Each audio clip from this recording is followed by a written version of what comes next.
Okay. Now, before we go into the lesson, which will take about an hour, all right, I want to answer to a letter from someone who's been listening to the classes for a while. And they had a concern based on some of the teachings we've brought forth in earnest. Not because they disagree with the teachings. They're just a little upset or in fear of what might happen to them if they are so-called Caucasians or Europeans or white people. And that is in lieu of a lesson that we taught in the academy, Who is Edom? And I think we have a Who is Esau video online. And it particularly speaks of the seed of Edom. All right? I think we need to bring some levity to that teaching, because just because we identify who's Edom according to scriptures doesn't mean that all white people are damned. All right? And I want to make that clear. All right? Now, those that knowingly go with the satanic agenda of destroying God's people in secret and work towards this new world order and eradicating God's people, that are working with the Mount of Esau, which is the hierarchy or Jewish powers that are knowingly going against our people. Now, for those who don't know who they are, in certain Jewish circles, they conversate in private and say things to themselves that they would never say to the public on what they really feel about Goyim, or what they call cattle. That's any people outside of their bubble. All right? So we're going to go into that in a moment, but let me answer your question specifically based on the email you've sent. So I want to start that off with that, because if you have that perception, there's a good chance that other people that have seen the video might have that same perception that all white people are damned, and that's not the case at all. If you see our video and then you run into other groups out there that might talk about saying that white people are devils and you're going to get put to death and all those things, you might think that you can relate anything we've said with that. And I want to make that crystal clear that that's not the case. That acceptance in the truth of the Most High and rejecting the gods of your nations, if you follow the God of the Hebrews, you're no longer under that particular curse as far as what will happen to the Mount of Esau. And I'll make that perfectly clear in this lesson. All right? Now, if you would, elder lawyer, I need you to read the lesson. Just X the name so that we're not identifying anyone, okay? Mm-hmm. It says, my husband and I recently watched your video on YouTube entitled, The Truth About Esau. If what you say is true, then as Canadians with European ancestry, we must be descendants of Esau. Please tell me if this means we have Nephilim blood in us. And if we do have Nephilim blood in us, then does that mean we are descendants of Cain and therefore Satan? If so, what is our hope? If God hated Esau and Esau married Nephilim, what hope do we have? We are in spiritual crisis right now as a result of viewing your video. We have been searching for truth for years now, and both of us have been on a path of learning and prayer and researching our Bible and our world and getting to know our God. You can only imagine our devastation in discovering this possible piece of our history. We are terrified. How can you know we will be saved if we follow God's command and keep his covenants and accept his Christ as our Savior? Please answer us as soon as you can. Okay, all praises be to Ahia. It will be answered right now. Number one, let me set the stage for you of what's going on here. The reason that all people can accept the modern day Christianity today is because it's an inclusive religion. When I say inclusive, all people on the surface feels that if they do the right things equally, regardless of race, then God will accept them. While there's some truth to that, what they're not telling you in mainstream Christianity is that the God that operates liberally with all people equally is Satan. That's what they're not telling you. It was that one world religion under ancient Babylon began with Nimrod at the Tower of Babel. So the masses or the nations were deceived into believing they were doing the right thing in league with the world government to build a tower to fight against something alien or that might threaten society on earth. So they was in one accord with the God that was given to them by Nimrod. You understand? And in order for them to be deceived into this particular religion, they had to believe they were doing the right thing. But eventually the God of all gods smashed their tower, split all tongues. The nations took their respective religions to their respective lands and continued the practices in another language. Lo and behold, here come the Roman Catholic Church. They're coming now to show the similarities of all these different tongues that were split and tell them that you all accept it again if you accept Zeus, which is their name of Jesus, as the Savior, if you can help them once again come all together and fight against a foreign enemy or to pray against a foreign enemy. So understand that that platform alone is the real agenda of Satan. In that platform, they're teaching you that that's the God of all gods, and that if you do certain things according to these rules, you'll make it equally in spite of your ethnicity. All right? Now, here's the issue with that.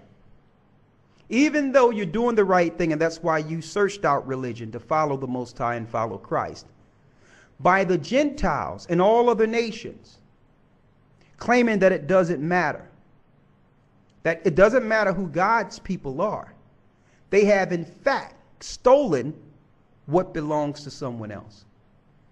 You can't partake of the fruit and the blessings that came from a people and then claim years later, after the people have fell through a curse, that they don't exist and now the blessings are going to you.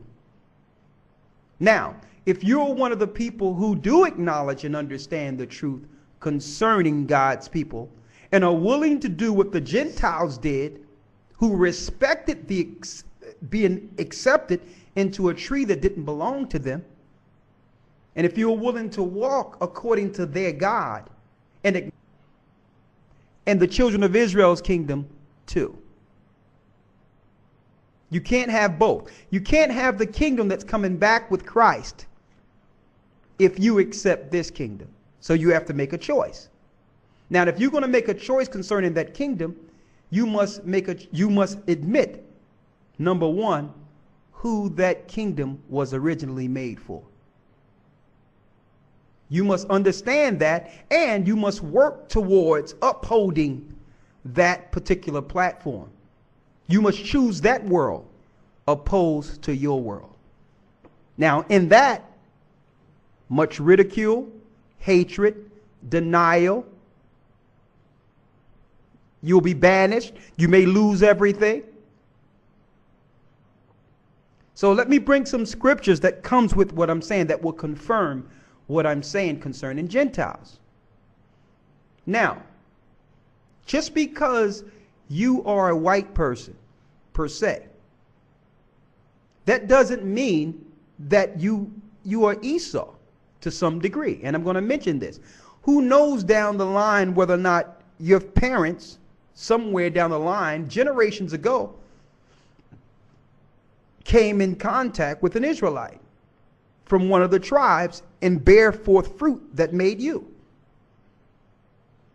You understand? I want to put that out there too. And that's the problem with genealogies to a degree, because you have some Israelites that'll look at a person based on their skin color and say, you're not going to make it. You're going to hell. You're going to this and you're going to that. Okay? But the parable make it clear. When the servants came to Christ and said, while we slept, the evil one have sowed seeds, and the tare came up with the wheat. Shall we go and root out the tare? And Christ said, no, leave them alone, lest you root out some of the wheat with the tare. So it's not our job to go around pointing out who's going to make it into the kingdom. It's not our job to say, okay, you white, so you in that line. You Israelite, you are in that line. That's not our job. Because you may just be an Israelite who came to the knowledge of the truth, who looked just like a white person. And what compelled you to this truth is because your spirit bears witness of your fathers. That could be the case also. All right? That could be the case. And you know what? It could be that way on the other side also. That's why you can't strive in genealogies. You can't make genealogy the prerequisite on whether or not you'll make it into the kingdom. You can't make that the bane of your existence concerning the content of Scripture. Because you'll get so caught up into that, you'll lose, or we'll all lose, the true focus of the gospel and the kingdom to come. Now, let me go into first and foremost. First and foremost, I'm going to leave it off from the lesson, who's Esau, and give some understanding on it. We all know that Esau is the progenitor of the white races, or the key focus progenitor of the white races. But it's not just Esau. The Canaanites were also turned leprous. They are families within the white family, the British family. Then you have the dukes of the Edomites, which are families. Then you have the Nephilim that linked in with the Horites, which are families. And you have the Gehazites that eventually linked into Esau, who was turned white. And they're like the albinos. Of course, they're all one family now, but you have a lot of different divisions within Esau alone. And you have Edomites who aren't linked to the Horites, who aren't linked to the Canaanites, or who are not linked to the Gehazites. And you know what? They're usually the lowest on the totem pole in the families of Esau, because they don't have demigod, or what they call demigod blood, part fallen angels blood. And I'm just making that distinction. All right?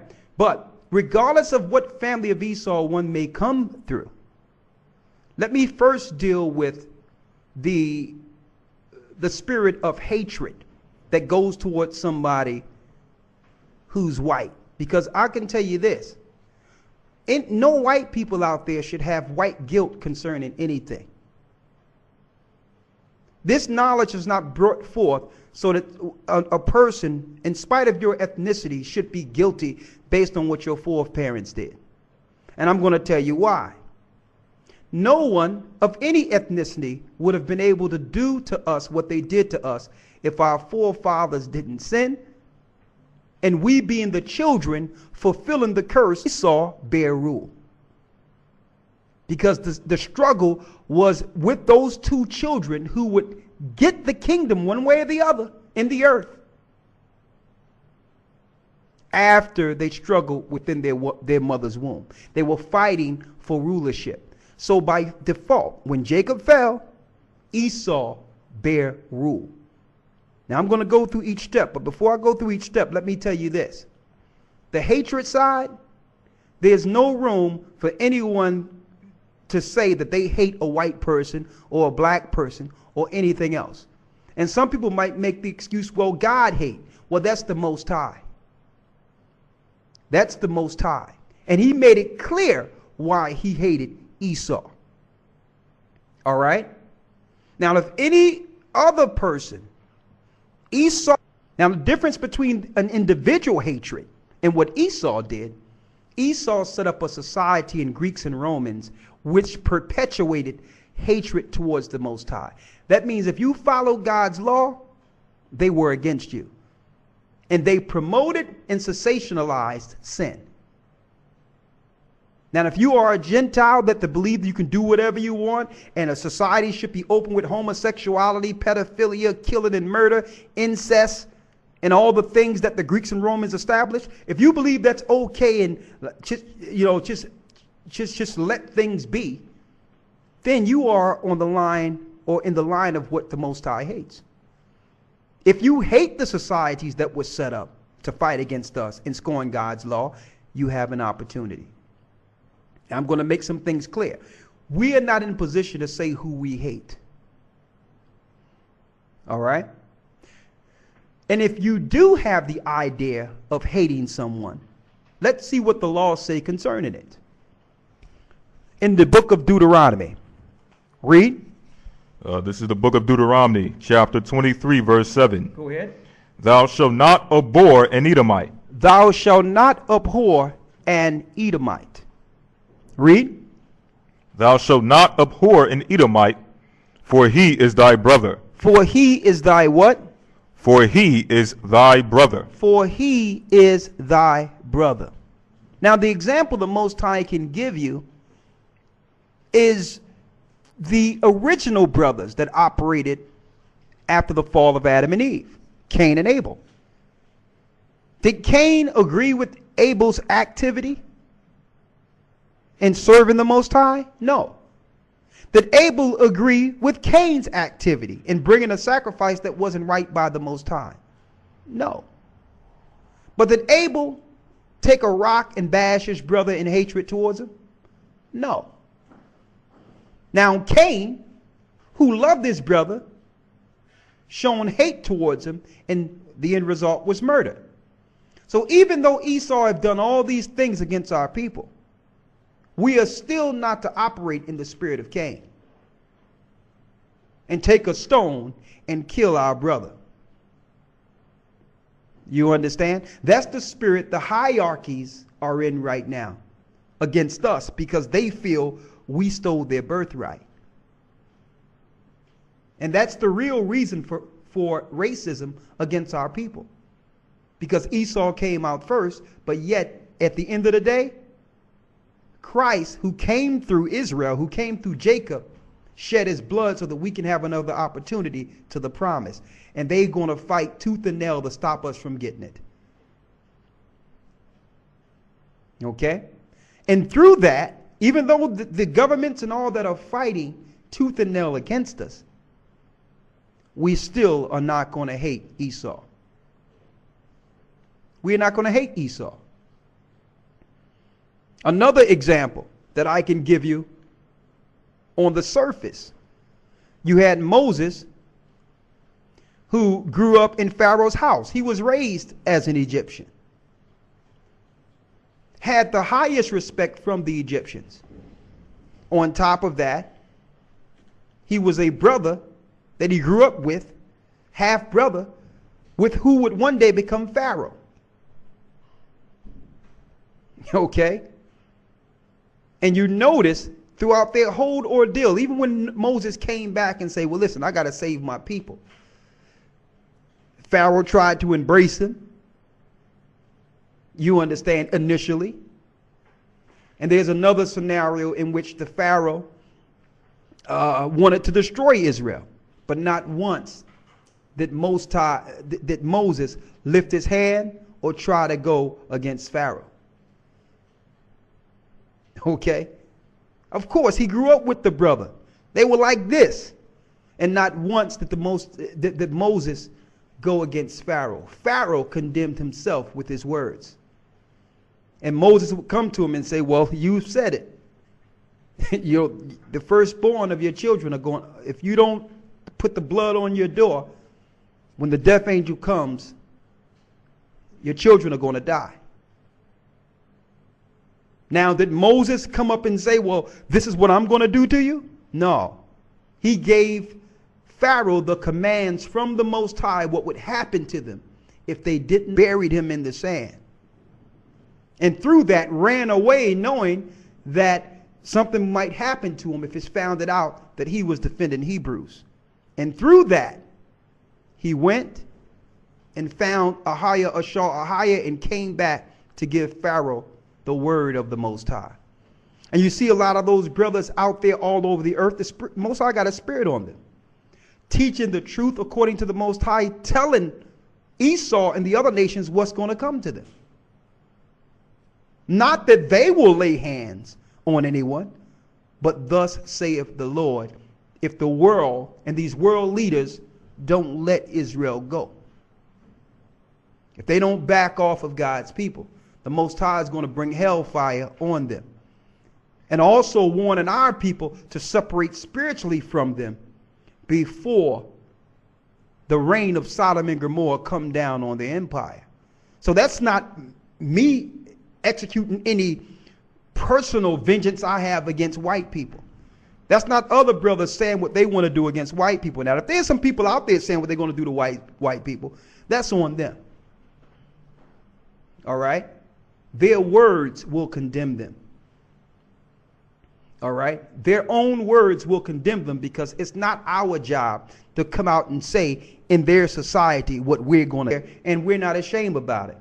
We have all nations within our gathering equally. When I say equally, you can't have no people, be it Asian, white people, or any other people that are amongst us that you have spoken to, that have been around us. Not one of them can tell you that they've been treated any different than any other brother in spite of their ethnicity. They don't even feel like what an ethnicity is. Okay? They don't even start going into, okay, hold up, I'm white or I'm Asian. It's not even that way. It don't even come up. Okay? These people are just working in the vineyard to bring forth the kingdom. Okay? So I'm making that clear. So when we bring these teachings out, this is not to put white people on trial. It's to identify those who have lied and the governments that are behind the lie in an attempt to awaken Jacob, to show them that it is important who you are, and your identity must be important if these people have stolen it. You understand? Read that scripture again. This is the book of Deuteronomy, chapter 23, verse 7. Thou shalt not abhor an Edomite. Thou shalt not abhor an Edomite. Read. For he is thy brother. For he is thy brother. Go ahead. And thou shalt not abhor an Egyptian. And thou shalt not abhor or hate an Egyptian. Read. Because thou was a stranger in his land. Because while we were a stranger in the Egyptians' land, they didn't kill and destroy us. We became a nation. We became a nation in Egypt and walked out with much substance.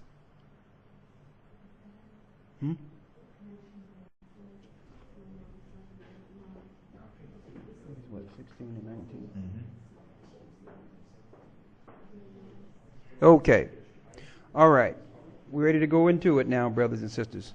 Real quick now that we have it up here. Okay, we hope you all can hear us clearly. We apologize for the delay, but we're going to make sure we dove all the way into this so there's no questions concerning this going forward.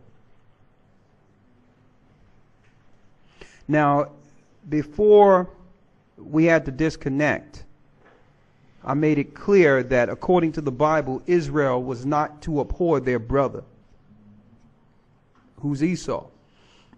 That's the book of Deuteronomy. That there was not supposed to be any hatred towards their own brother. Okay? Now,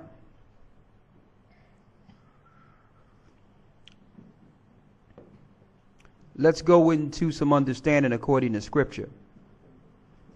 Now, I'm bringing this forth because not only do I want to teach the truth concerning the letter that I received earlier, but to teach on a broad spectrum concerning the children of Israel and whether or not it matters. And I'm saying this is because Brother Azariah and others have invited Europeans, Jewish and otherwise, on the radio show. Teaching alone discounts the importance of the Hebrews and the importance of Israel. Like the example I can give, I can't just say hypothetically the Savior came through Chinese people. I like to do these hypotheticals for a reason. How is it now all the content and understanding of the Chinese people I come into and learn to embed my... And I like to make these analogies because these analogies are merited. How is it now we're the children of Israel? We found out that we went into captivity, that we served our captivity, not because of white people and hatred and all this other stuff they're pushing, because our God denied us access to dominion for a time. All right? All the hatred and stuff is byproduct. The reason why other nations are able to hate against us and destroy us is because the Most High took his hedge from over us and allowed the Gentiles to take us over for a time. That's the only reason. All these hatreds and all this other stuff is on the surface. It's not even scratching the surface of why there's hatred in the earth. All right? So our point is, we can include all nations, the Bible can include all nations, and the truth can be taught to all nations. But in turn, you can't come after receiving the promises that came with the children of Israel and say, well, it doesn't matter who people are anymore. That's demeaning the work that was placed before you came to the knowledge of the truth. That's demeaning Christ himself. Because by saying Christ's people don't matter, then what does that say about Christ? So that's the point. That's the line we draw in the sand. Not that whether or not Israel, other nations can come in, but don't come in and then say it doesn't matter. That's part of this, the distortion that have kept our people in the condition they're in today. Now I'm going to hit all points, but before that I'm going to answer the letter about whether or not white people can be saved or make it into the kingdom. And by doing so, I'm going straight to Cornelius. I'm going straight to Cornelius before I really bring forth a teaching, so to speak, that covers the full spectrum concerning this black and white thing. All right? I need you to go to the book of Acts, the 10th chapter.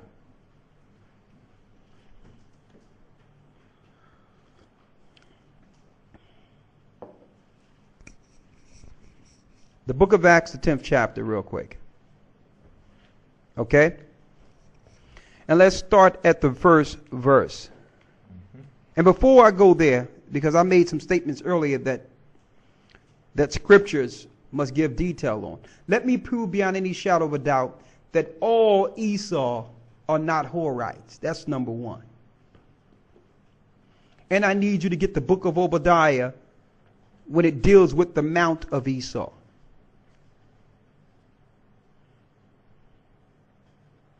And I need you to get the book when it says that Amalek will be the first of all nations. I need that too.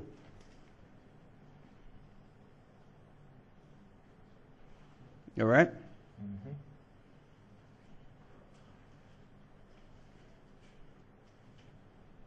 Okay. First off, let me get the story real quick. Genesis 25 and 21. We're going to go through the whole thing one by one. I want to make sure you got all the precepts in place, so that when we hit each precept by precept, line upon line, here a little, here a little, here a little, and there a little, there'll be no questions concerning this going forward. And another thing, we don't have to minimize the other nations to exalt ourselves. Let's make that clear. A lot of people think part of being an Israelite is talking down or saying that other people doesn't matter. Okay? And to some degree, I understand it after being put down so long. You want to just show that you're an Israelite so hard that you don't mind running over a few people. But that's not the way it is. All right? Now, let me make this clear real quick, and I hope the brother or sister that sent the letter is listening clearly. Let's go into a story real quick about Jacob and Esau. Real quick. Genesis 25 and 21. Read that. This is the book of Genesis chapter 25, verse 21, concerning Jacob and Esau. And Esau entreated the Most High for his wife, because she was barren, and the Most High was entreated of him. Go ahead. And Rebekah his wife conceived, and the children struggled together within her. And she said, if it be so, why am I thus? And she went to inquire of the Most High. And the Most High said unto her, 2 nations are in thy womb. 2 nationalities in thy womb, 2 distinct nations. And 2 manner of people shall be separated from thy bowels. And 2 manner of people shall be separated from thy bowels. Read. And the one people shall be stronger than the other people. Go ahead. And the elder shall serve the younger. Now, according to the Most High, not man, it was predestined that the elder child, the child to come out first, would eventually serve the younger. Now, of course, that's a problem. Why? Because we all know the inheritance usually go to the firstborn. Now, if this firstborn don't receive what he fought in the belly for, eventually bitterness and hatred would cover this particular child against his younger brother. Envy would cover this elder child because he feel that all these promises of Abraham should come to him. That's the struggle in the womb. All right? So if you want to talk about racism, let's not deal with the byproduct. It began with who would rule on the earth in this black woman's womb. So let's see the servant that was to come out first. Read. Verse 24. And when her days to be delivered were fulfilled, behold, there were twins in her womb. It was fulfilled. Verse 25. And the first came out red all over like an hairy garment, and they called his name Esau. The first came out red, and they called his name Esau. That was the child who struggled and fought to come out first. But lo and behold, the prophecies concerning this child would eventually be that he would serve his younger brother. So all that fighting to get out first, eventually, through time, he would lose his birthright and he would lose his blessing. Why? Because it was preordained before they were born. When they were in the womb, it was preordained that that younger child would be the child whom the Savior would come through. Now, of course, Esau would get upset. Now, when you go into the encyclopedia concerning Esau, it tells you in the Jewish encyclopedia that Edom is Rome. So they know the Edomites are Rome, the Roman Catholic Church, the Edomites, the Europeans that took all over the earth and conquered the earth. Why are they subduing the earth? They believe that that birthright should have been theirs. If you had promised land from the beginning, there would be no need to steal land, because you would have the land of your fathers. So why is it that we have a conquest of Europeans taking over lands that don't belong to them? Because they were originally in the mountains. There was no land promised to Esau. He sold his birthright. He lost his blessing. So therefore, eventually, he would join leagues with the other bitter spirit that's against the Most High. Lucifer, the fallen one, Satan, and that became his god. The Canaanites' god became Esau's god. So through that bitterness came hatred and racism and division. Not on Jacob's part, on Esau's part, because he feel all that fighting to come out first, he should have been respected as the firstborn. And this is what's taught in secret societies. That's why they don't let black people and others in the York and Scottish rites of the Masonry. They have an oath to uphold their father's Esau's promise to destroy Jacob off the earth. That's the oath. So you're not allowed in those secret societies to know what the real agenda is. And it's about power. Let's go into Genesis 27 to show you what Esau promised once our brother received. Wherewith his father blessed him. So this is why there's racism. Esau hated Jacob because of the blessing that was bestowed on him. He came out last, but yet he received the heir to the throne. Read. And Esau said in his heart. He said in his heart. The days of mourning for my father are at hand. Go ahead. Then will I slay my brother Jacob. He promised that after his father died, he will begin a program that would eradicate his brother Jacob. See, and that's why there's black and white racism today on the surface. We all look at just black, white community and just hating people. It's way deeper than that. It's spiritual. And who's fueling the racism? Government itself. You notice the movies they pull out? Always, the movies they produce, it gets to the heart. It makes you hate others. Like the Django movie that they just came out with Jamie Foxx. It automatically brewed that spirit of black on one side, white on the other. The Jewish people helping the black people in the movie, and the white Christian with the Bible in its hand, in all their movies, it's the white Christian bearing the blunt of racism and hatred towards black people. It's meticulous. When really it should be the other way around. There will be no white Christians with the Bible in our communities if you didn't have the Jewish overlords and the Jewish plantation owners setting up the construct for white Christians. See, they're the heads. They have knowledge. They know exactly who they are and what their agenda is. The white Christians are just getting caught in the middle. Let me break this down real quick. Now, we know the promises according to the Bible went to Jacob. Christ would come through Jacob. And Esau promised that one day, he would destroy his brother Jacob. So here, since you've been in the earth.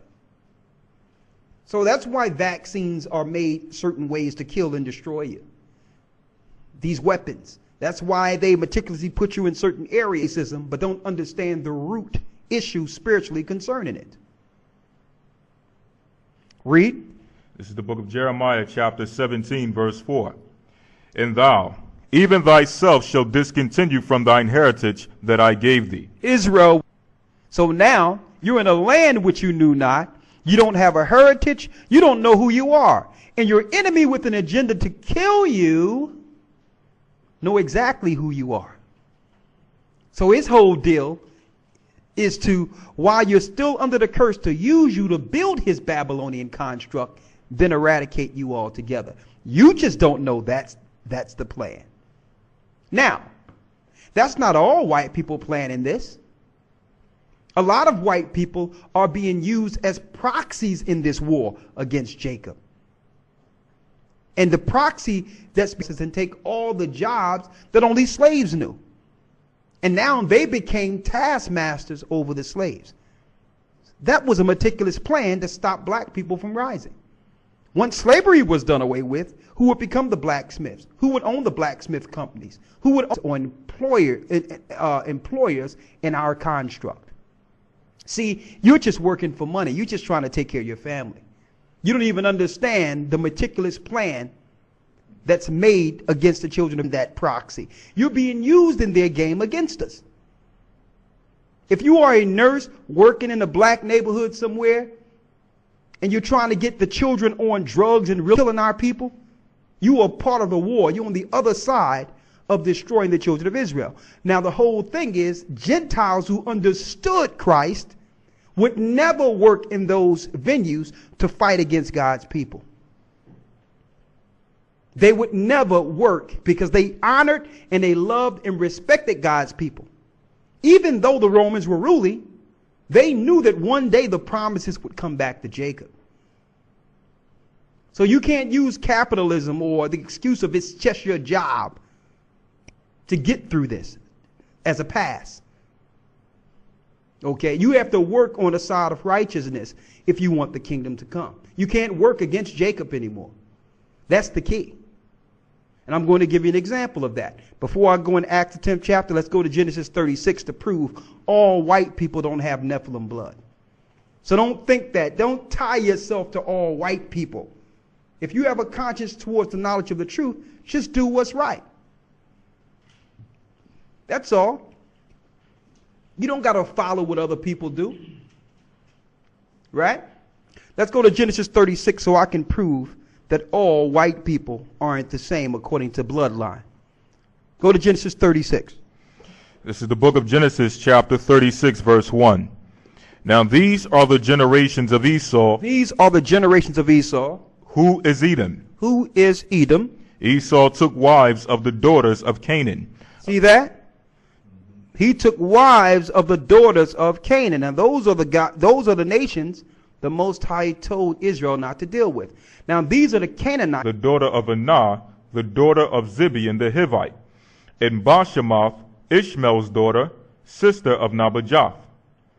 And Adah bare to Esau Eliphaz, and Bashemoth bare Ruel. And Ahalibamah bare Jeush, and Jalem, and Korah. These are the sons of Esau, which were born unto him in the land of Canaan. These are the sons that was born unto him in Canaan. Now when you look at Adah, or the Hittites, when you read down further, that links into the Horites, or the children of demigods. They're the children of fallen angels, who they gave their children to. Now you have another family in which Esau gave his children to Ishmael. A lot of the children of Esau are part Esau and Ishmael, the lower ones, or the people who are low on Esau's totem pole. Let me prove that. Let's go to where he gave children to Ishmael. Read. And Bashemoth, verse 3. And Bashemoth, Ishmael's daughter, sister of Nabajoth. And Adah bare to Esau Eliphaz, and Bashemoth bare Ruel. And Ahalibamah bare Jeush, and Jalem, and Korah. These are the sons of Esau, which were born unto him in the land of Canaan. And Esau took his wives, and his sons, and his daughters, and all the persons of his house, and his cattle, all his beasts, and all his substance, which he had got in the land of Canaan, and went into the country of the Edomites. Read. In Mount Seir. These are the names of Esau's sons: Eliphaz the son of Adah, the wife of Esau; Ruel the son of Bashemoth, the wife of Esau. The sons of Eliphaz were Teman, Omar, Zapho, and Gatam, and Kenaz. Now we did the research on Zepho through the book of Jasher, and seen that even after, no sooner as Esau was killed, Zepho took on the oath to destroy us and tried to come in and fight against us. And Joseph held him in Egypt for a time in prison. He escaped prison, went into Africa, tried to join a new league against us while we were in Egypt. After that, he went into Kittim. He went into Greece and tried to join an army against us. And that's the first Edomite presence in Europe. Before that, they were living in Mount Seir. Okay? So we've tracked them not only from ancient time into Egypt, but when they first went into Europe. So they're not from Europe either. They're not Japheth. Okay? They're from Mount Seir originally. Next to Israel, actually. Not too far from where we were. That's where Esau was. Okay? Read on. Now the question is, why is society hiding this? If the world knew that the powers that be, the Roman Catholic Church and all the other European powers, I'm talking about the high construct under the Horites. If you knew they were Esau fighting against Jacob and trying to build a construct to fight against Christ, would you be in league with them? No. You would be in league with Jacob. So they had to trick you into believing that they were the Jews. See that? It's all coming together now, right? See that? Now, all people don't know about this. Even even those that haven't even dived into the Bible like that. don't know anything like that. So what you're doing is you're just living your life trying to be a good person. But if you knew that this was happening at the hierarchy or the pinnacle of government, wouldn't you join ranks with the poor? Wouldn't you denounce the gods of these governments? So they had to lie to you and put a fictitious people as Israelites so that you could support them, opposed to supporting the true Jews, the true Israelites. And see, all of this is part of receiving the kingdom. Not you going to church and saying, I'm a good person and all these things and saying, you know, I'm just down and I just love Christ. It's deeper than that. Faith without works is dead. So you have to look at the faith and works of the Gentiles in the New Testament and follow suit. Right? It's crystal clear. Finish reading what you have there. Right. I need you to go to when the Most High told when the Most High told the prophet Samuel, and the Most High went against Saul for not destroying Amalek. Right. Let me just read this real quick. Yeah, read that. This is Genesis chapter 36, verse 17, showing the sons of Esau and Bashemoth the Ishmaelite. Go ahead. And these are the sons of Ruel, Esau's son. Esau's son Ruel. Duke Nahath, Duke Zerah, Duke Shema, Duke Mazah. These are the sons that came of Ruel in the land of Edom. These are the sons of Bashemoth, Esau's wife. Esau's wife, which was through Ishmael. And they are called what? Dukes. You notice in the royal families, the Europeans call themselves dukes. These are the children that came through Esau and Ishmael. So you may be through some of them who are not of Horite blood. See that? But those that linked in with the Hittites are the leaders over the dukes. That's your royal families. That's your Bushes. That's your Rothschilds. Okay? They look down on people as nothing or cattle and to be worshipped as demigods because they know that the bloodline of fallen angels is in their line. It's nothing. Now, David Icke, he's just a distraction that the elite have put out there to put you on a rabbit trail looking for reptilians. Okay? The real deal is the fact that the bloodline is fallen angel bloodline. And they ought to be worshipped as gods on earth. They look at people as nothing. Those are the Edomites that are at the mount of Esau. And none of them will make it. Why? Because they're in a known agenda to fight against the Most High. And also they're looking to release their fathers, the fallen angels. This is their agenda. And they know because of their bloodline, eventually they will be destroyed. Not just because of their blood, but the agenda they have against the Most High himself and God's people. And guess what? If you were just hanging out, looking at YouTube and just hanging out with other guys and going bowling and hanging out, there's a good chance you're not nowhere near one of the families of the Mount of Esau. Okay? There's a great chance.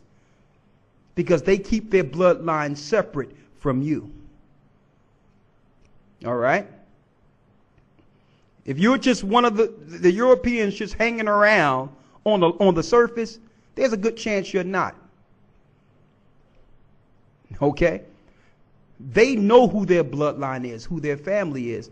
And again, if you do step out of line and try to taint your bloodline, you will come up like Princess Diana. Okay? That's the end result for you if you are within the elite and you attempt to taint your bloodline. Because they have to keep their bloodline pure, knowing that this is what they think. Once they go low, while the whole earth get destroyed, they will be the family to reprocreate the earth with Edomites. They will be the only family left to reprocreate the earth and thereby foregoing or getting around the promises of Jacob. They figure, even though the promises are for Jacob, if Jacob is eradicated, then there's no one for Christ to come back for. And by default, the Most High will accept us again. This is what they're thinking in their demented minds. The same as those angels who made a petition to the Most High. They made a petition to ask to be accepted back into the heavenly realm. So in their minds, they believe that they can one day go back to the stratosphere. In their demented minds. Okay? Now, let's get back into it. When the Bible says the mount of Esau shall be cut off or destroyed by slaughter, let's speak of what the mount of Esau is. Read. You still want to get this? Yes, let's get that. This is the book of 1 Samuel, chapter 15, verse 1. And I'm going here because Saul had a commandment to kill the king of Amalek, knowing that Amalek, when you read Genesis 36, was in agreement with Esau to destroy his brother. So the Most High told Saul to kill the king before they attempt to join armies against us. Read. Samuel also said unto Saul, the Most High sent me to anoint thee to be king over his people, over Israel. Now therefore hearken unto the voice of the words of the Most High. Go ahead. Thus saith the Most High of hosts, I remember that Amalek, or that which Amalek did to Israel, how he had laid wait for him in the way, when he came up from Egypt. Now go and smite Amalek, and utterly destroy all that they have, and spare them not, but slay both man, woman, infant, and suckling, ox and sheep, camel and ass. And Saul gathered the people together and numbered them in Telaim, 200,000 footmen, 10,000 men of Judah. And Saul came to a city of Amalek and laid wait in the valley. And Saul said unto the Kenites, Go, depart, get you down from among the Amalekites, lest I destroy you with them. For ye showed kindness to all the children of Israel when they came up out of Egypt.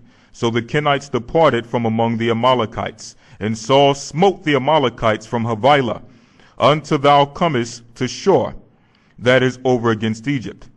And he took Agag, the king of the Amalekites, alive, and utterly destroyed all the people with the edge of the sword.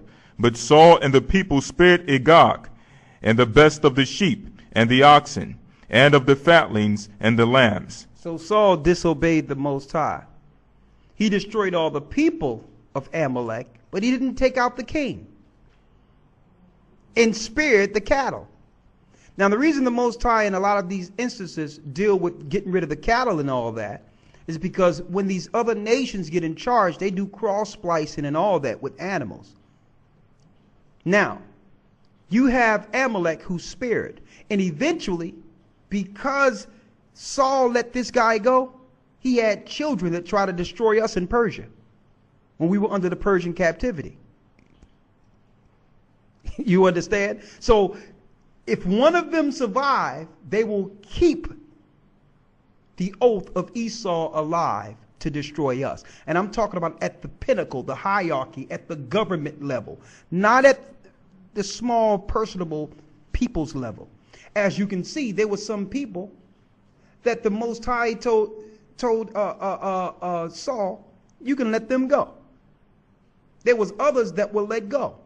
But Amalek, out of all the families of Esau, needed to be judged based on their oath and their commitment in destroying us.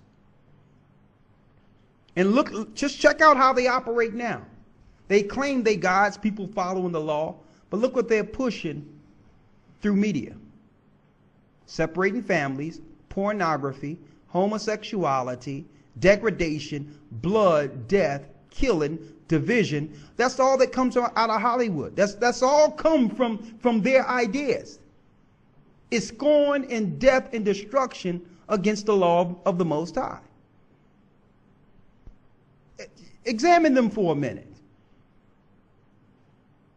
Now, let's go into the Mount of Esau to prove to you it doesn't mean all Edomites being destroyed. Let's go there real quick. To prove to you it's not speaking of all Edomites being destroyed when it says the Mount. Go there. This is the book of Obadiah, verse 10. For thy violence against thy brother Jacob shall came, Salakia. For thy violence against thy brother Jacob, shame shall cover thee. So now the Most High is showing you why he is judging Esau. For thy violence against thy brother Jacob. It doesn't matter which society Esau rules, eventually we get destroyed. Don't forget, Christ's crucifixion was a Roman execution. Don't forget that. Don't forget when Christ was born, it was Herod the Edomite that was looking to kill him at birth. Don't forget that the disciples died of martyrdom running from the Romans. Don't forget in 70 AD, they sacked our homeland and killed our people and killed us in Masada, and we ran into Africa in 70 AD. That was the oath of Esau the whole time. But because the Most High scattered Israel throughout the four corners of the earth, it made Esau's task harder. So what did they do? They sent out missionaries under the auspices, or what you would call the humanitarian reasons, to spread the gospel so that they can get their hands or their web spinned in all our societies to try to figure where we lay, where we were. They use medicine and they use psychology and religion to find us. Okay? Now that they have used their humanitarian garbage to find us, now it's about eradication now. They have identified Israel all over the earth and they're looking for mass extermination. That's the real reason for the war. That's the real reason, was the oath of Esau. Now all white people are not complicit in this. This is on a government level. Read that. For your violence against thy brother Jacob, read. Shame shall cover thee. Shame shall cover you, read. And thou shalt be cut off forever. And thou shalt be cut off how long? Forever. Forever, read. Let me jump up to verse 8. Obadiah verse 8. Shall I not in that day, saith the Most High, even destroy the wise men out of Edom, and understanding out of the mount of Esau? Out of the what? Out of the mount of Esau. When you look at that word mount, let's get that word mount in the Hebrew concordance real quick. Let's get that word mount out of the Hebrew concordance. If you have a Hebrew concordance, follow us here so that you'll know that it's not speaking of destroying all Edomites. All right?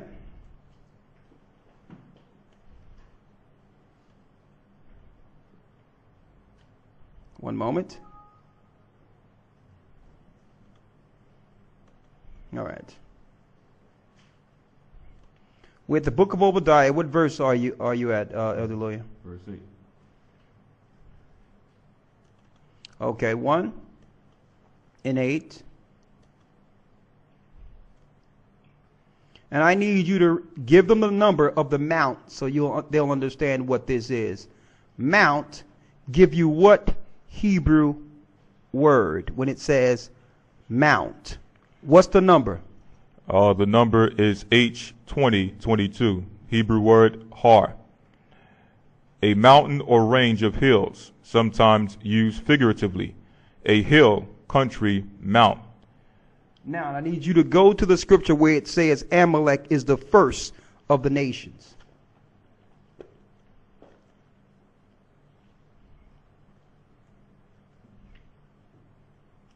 The first of the nations. Chapter and verse. Read. This is the book of Numbers, chapter 25, verse 20. Excuse me, Salakia, 24 and 20. 24 and 20. We had Numbers 24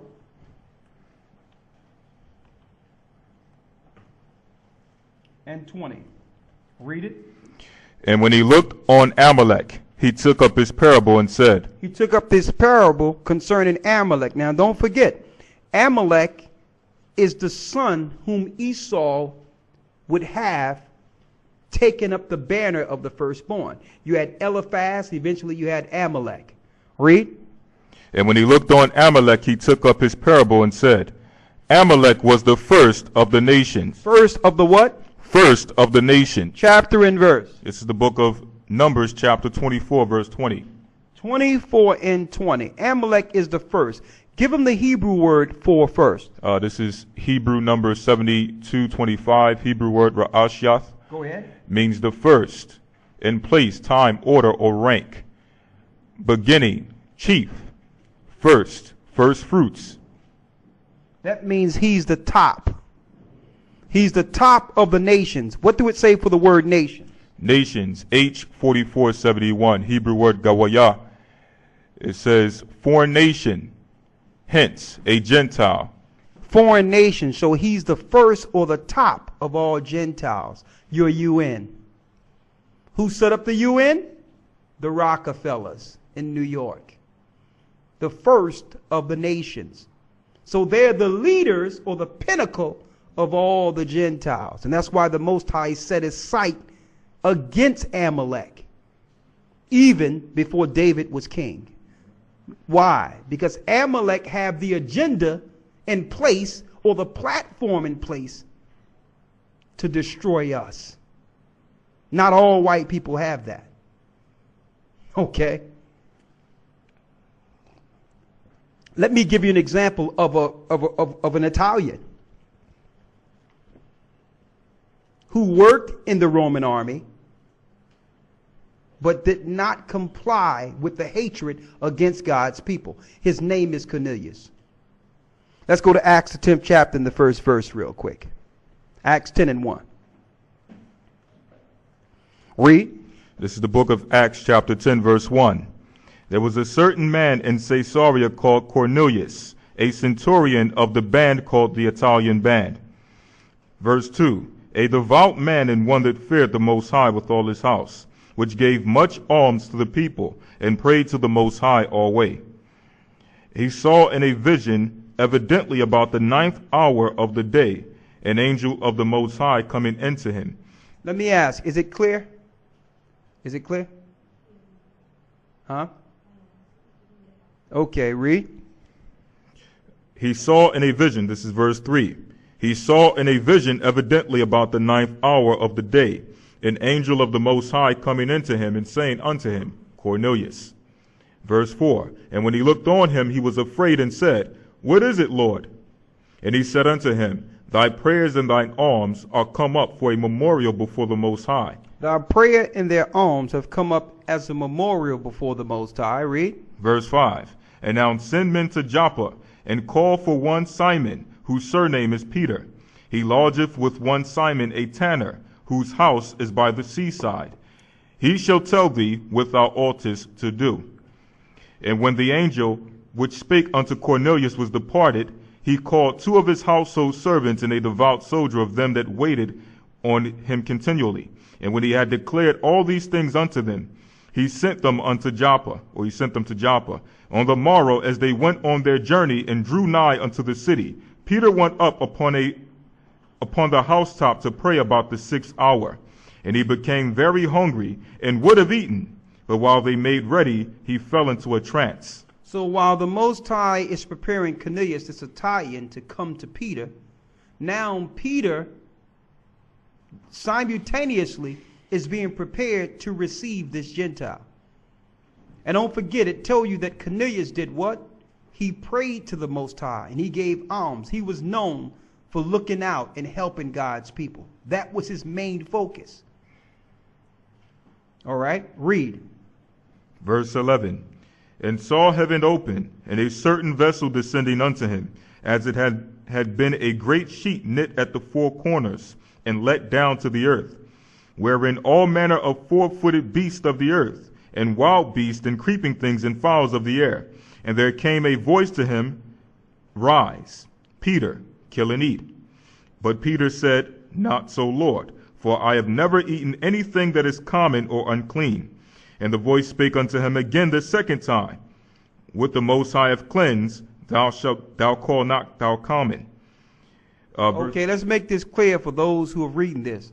This is Peter's sleep. This have nothing to do with eating unclean food. Zero to do with whether or not you can eat pork, shrimp, crabs, or lobster. And have everything to do with Cornelius on his way to Peter. A scenario being set in which Peter is will need to and have to accept something he have never accepted before. It have nothing to do with what he should eat once he wake up. All right? I want to make that disclaimer here. Read. This is the book of Acts chapter 10, verse 15. And the voice spake unto him again the second time, With the Most High have cleansed, that call thou not common. So the Most High is going to cleanse Cornelius. He's going to cleanse him for a purpose. He's going to show you that. Read. Verse 16. This was done thrice, and the vessel was received up again into heaven.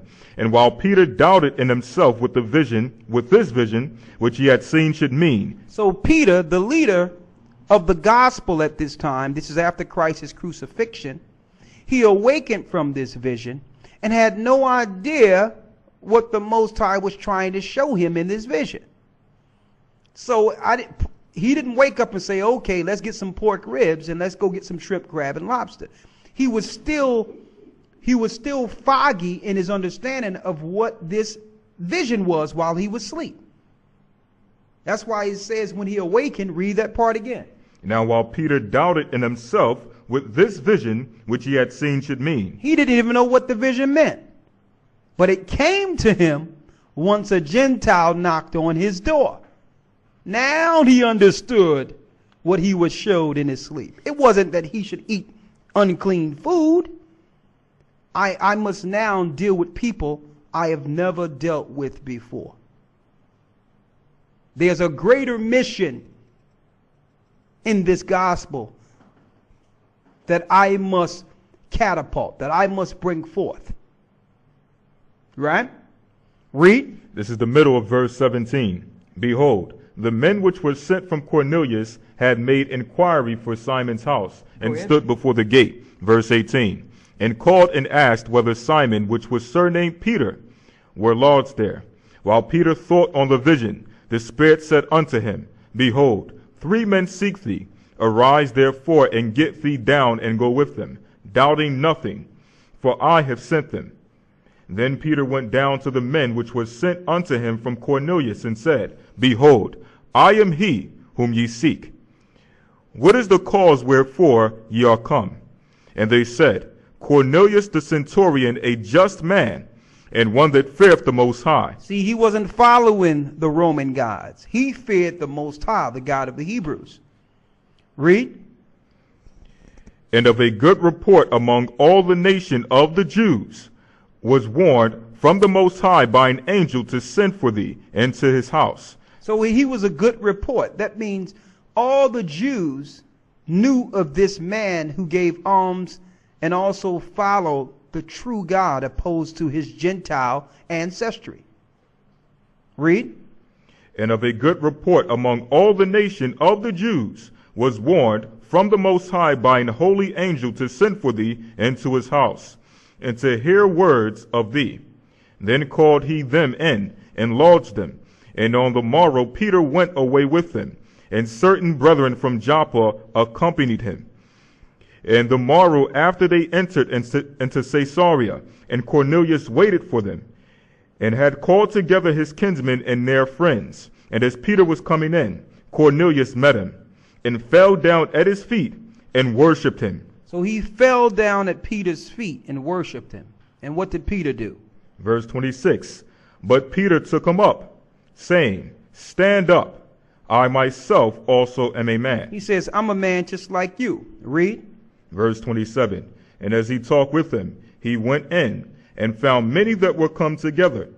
And he said unto them, Ye know how that it is an unlawful thing for a man that is a Jew to keep company or come unto one of another nation. You know it's unlawful for me, being a Jew, to sit down and deal with one of another nation. That was against the laws of the Hebrews. Read. But the Most High hath showed me that... But the Most High showed him in that vision of unclean meat. Read. That I should not call any man common or unclean. I cannot call you common or unclean. If you're dealing with my God and the true God, you are my brother. And that's what Peter was showing an Edomite, an Italian. See that? That's crystal clear. And even during the stories of Paul, when you read the stories of Paul and the stories of Peter and the disciples, in the initial work of the apostles, when Gentiles came in, they didn't have the same obligations as Hebrews, but they were told from the beginning, you must stay away from all those things strangled to idols and fornication. Y'all need to just focus on that. Stop the fornication, because that's all up in Rome and Grecia.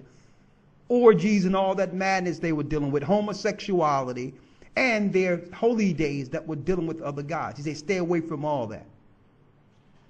And Cornelius perpetuated this activity. He denounced it altogether, and on top of that, he began to follow the Hebrew law like the true Jews, like the Hebrews who accepted Christ. Now, why did this happen? Why did the Most High have him visit Peter? Let's read Acts 15 and 14. This is the book of Acts, chapter 15, verse 14. Go ahead. Simeon have declared how the Most High at the first did visit the Gentiles. He visited the Gentiles because Cornelius was visited first before Peter. He sent an angel. Read. To take out of them a people for his name. To take out of them a people for his name. So there's some people that's going to be taken out from among the Gentiles for the Most High's name. Therefore, they're no longer under the curse of their fathers, because they're not following the ways or gods of their fathers. So in order for Gentiles to serve, the elder shall serve the younger, in order for them to fulfill that prophecy in the kingdom to come, of course the Most High had to make a way in which they can actually get to the other side to serve. So now the way have been made for the Gentiles to serve the true God to fulfill prophecy. If it's what all these other guys are saying, that Esau's not going to make it and he's going to get utterly destroyed, then when is the elder shall serve the younger prophecy? When will that be fulfilled? That can't be fulfilled if Esau's going to die and none of them going to make it. Doesn't make any sense. They haven't served Jacob. Jacob have served them. And not only that, at least the servitude in Israel is a righteous servitude. You can't take somebody's wife and rape someone's wife and bear children with another man's wife. That's against the law. You can't whip somebody tirelessly and kill them and all that. A matter of fact, Satan is going to be bound for 1,000 years.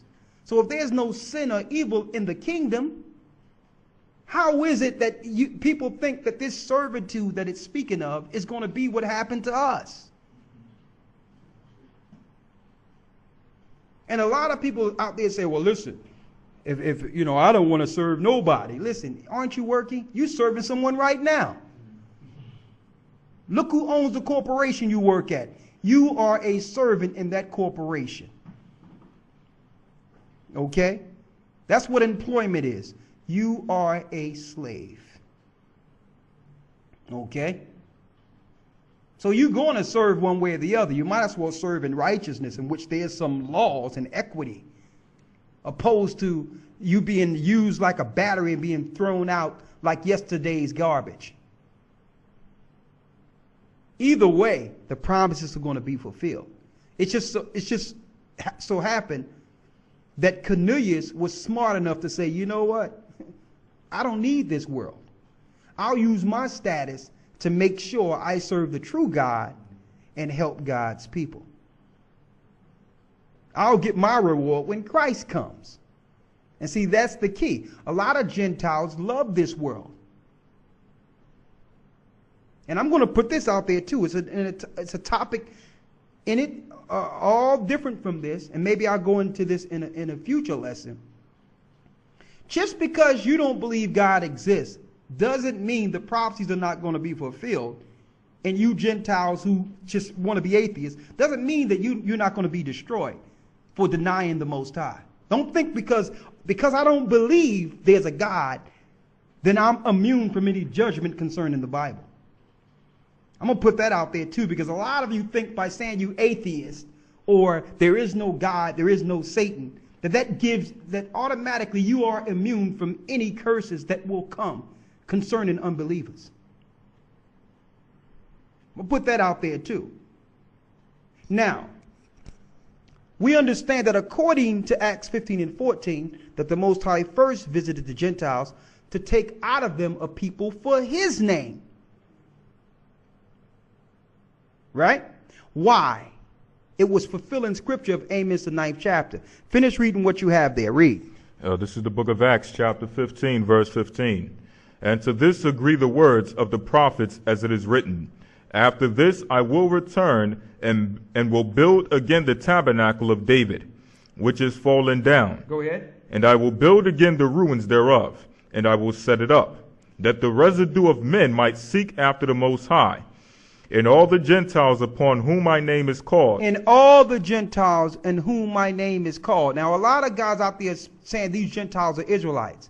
If he's going to put things back under like it was David, then all the 12 tribes are together already, based on this prophecy. The kingdom was split under Solomon. So if he's going to go back to under David, which Christ will be the king of that throne over Israel, then now all Israel is all together. So these Gentiles are separate from Israel it's speaking of here. So he must take out from among the Gentiles a people for his name. Now these are the Gentiles that follow the knowledge of truth, that make it to the other side of the last war. When I say the last war, I'm not talking about no Iran and America or these small wars. The battle of Armageddon. The celestial against the celestial. Christ and the angels against the fallen angels. Satan and the armies who will be whipped in a frenzy to fight against what they call an alien attack. After that war, there will be some Gentiles who stood on the side of righteousness who will make it into the kingdom. Very few, but there will be Gentiles in the kingdom. Or this scripture cannot be fulfilled. So in order for the Most High words to stand, he had to make it where Gentiles could receive the promise and understandings of Christ. So they have to work on this side to make it into the kingdom too. Now, how does that work if you out there just saying Gentiles don't matter, all you gonna die, white man gonna die? Okay, Israel, in your dominion, who are you gonna rule over? Who's the servants in the kingdom? Who's gonna be on the other side getting the earth back in order by the commands of the Most High if everyone's dead? It doesn't make sense. Go to Acts, the 9th chapter in the 11th verse. Amos 9. So Gentiles have work to do too.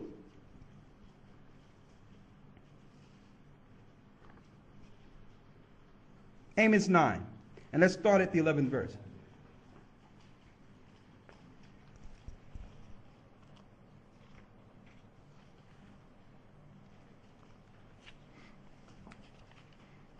This is the book of Amos, chapter 9, verse 11.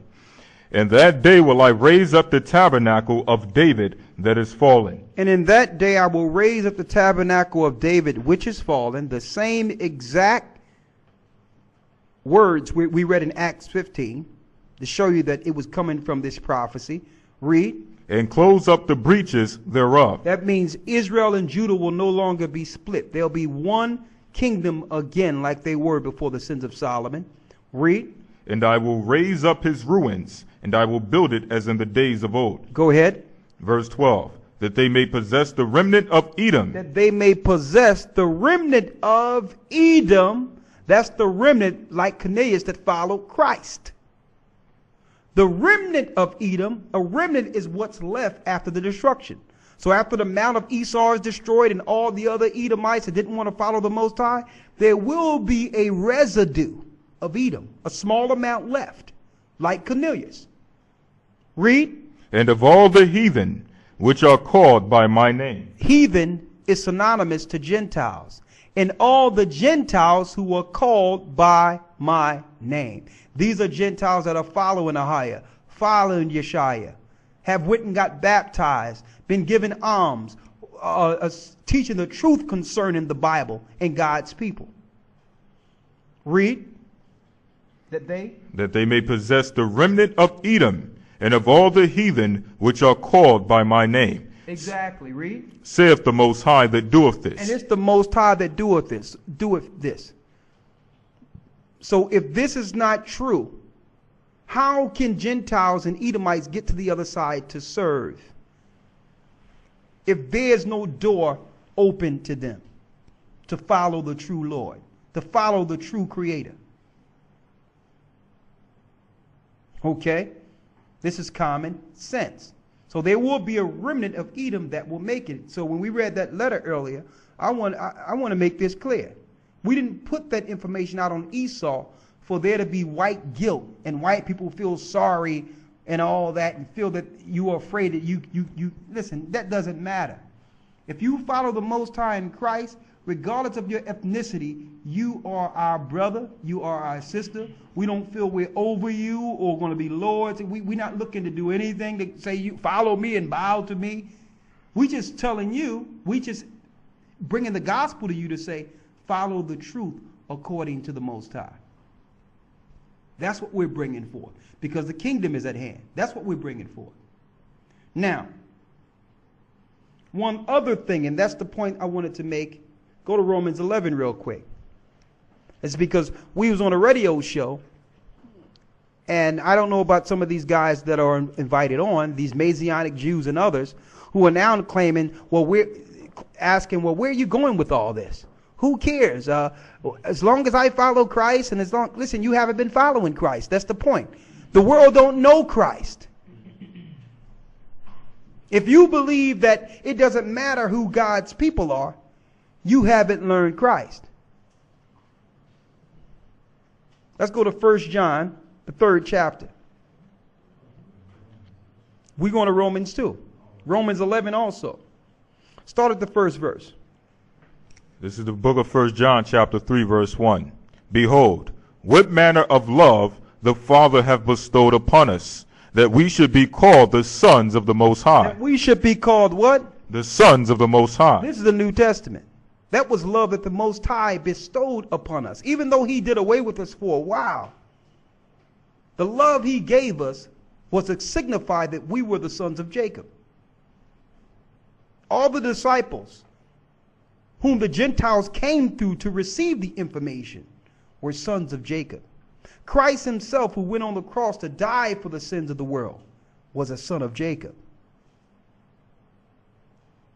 Read. Behold, what manner of love the Father hath bestowed upon us, that we should be called the sons of the Most High. Go ahead. Therefore the world knoweth us not. Therefore the world knoweth us not. See, and that's why the world don't know us. They don't care. It doesn't matter.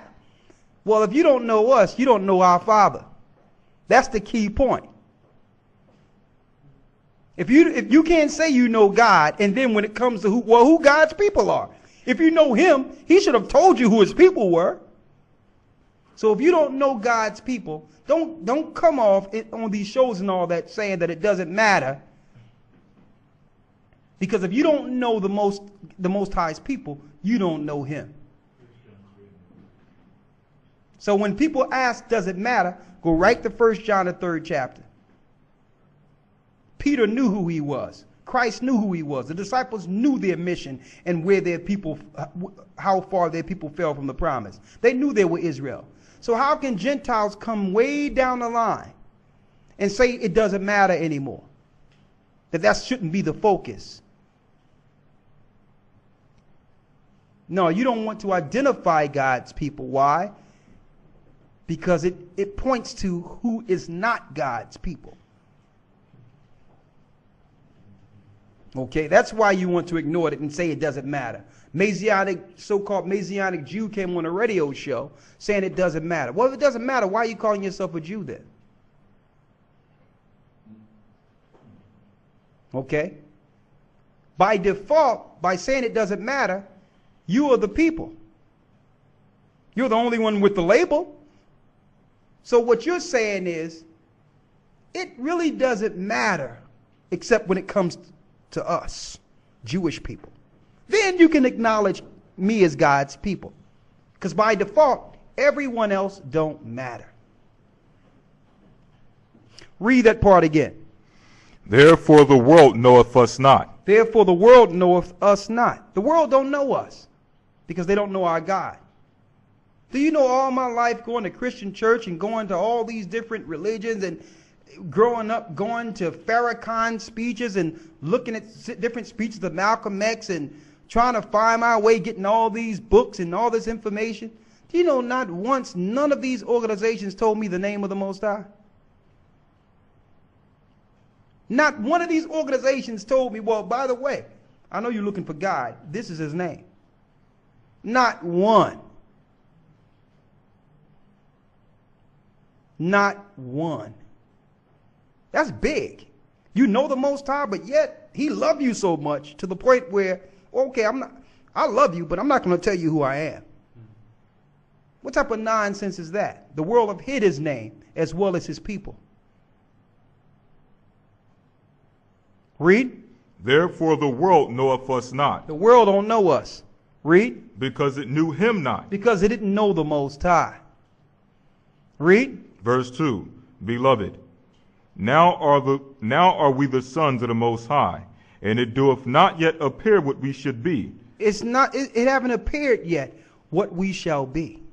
And this is what the Gentiles and Esau and the Mount of Esau are afraid of.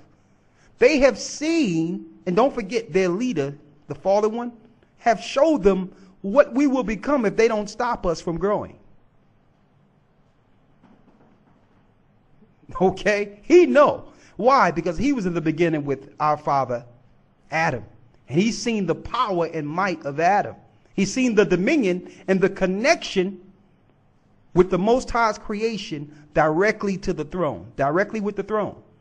And that, we will become greater than that. So if Lucifer, after falling, witnessed that, he told the elite powers, listen, if you don't stop these people, this is what they will become. And once they become that, there's no weapons we make can stop them. You understand? And see, and that's why they came up with this new term, terrorist. This ambiguous term, terrorist. It's not because of what somebody is doing now or planning. It's the terrorizing that will happen once the Most High put Israel in position in which no weapon formed against them shall prosper. And we're putting this out. You can proclaim this throughout the four corners of the earth. Listen, even if we don't physically make it through this, we will see these prophecies come to pass. We're just putting this all out to the earth. We're letting everyone know it's coming. Jacob is about to rise. Jacob is about to rise big time. Finish reading what you have there. This is the middle of verse 2. Go ahead. It doeth not yet appear what we shall be. It does not appear right now what we shall be. Read. But we know that when he shall appear, when Yeshua shall appear, we shall be like him. We shall be like him. You can't touch him. You can't touch us. See that? So we know that the ingenuity and technology they're building, similar to that antimatter machine they got in Switzerland, which is a Stargate, and this other technology they have, these antimatter weapons, they're not looking to fight against people. They know Christ and the angels will soon come. And you got all these atheists now because they know something is coming. They'd rather believe Planet X and Planet Risk and all these other planets going to pop out of nowhere instead of realizing they're preparing for Christ. They're preparing for the last battle. And the last thing they need is people like us on the earth running around in the earth telling people that Christ is on his way and that we're going to fight with him when he comes. Okay? So they're taking a side. You heard what George Bush said. You're either with us or you're with the terrorist. He's not talking about bin Laden, who was created through the CIA. He's speaking about what's coming out of the sky that will change the elite, the real elite, Jacob, not the satanic elite. Okay? Now, finish reading what you have. This is the end of verse 2. For we shall see him as he is. We shall see him as he is. Verse 3. And every man that hath this hope in him purifieth himself, even as he is pure. Whosoever committeth sin transgresseth also the law, for sin is the transgression of the law. Now it's going into the definition of sin. Because the same people that are telling you that it doesn't matter who God's people are telling you that the law is done away with and you don't have to follow the laws of God. See that? Now, let's go to Romans 11 and see if we can round this up real quick.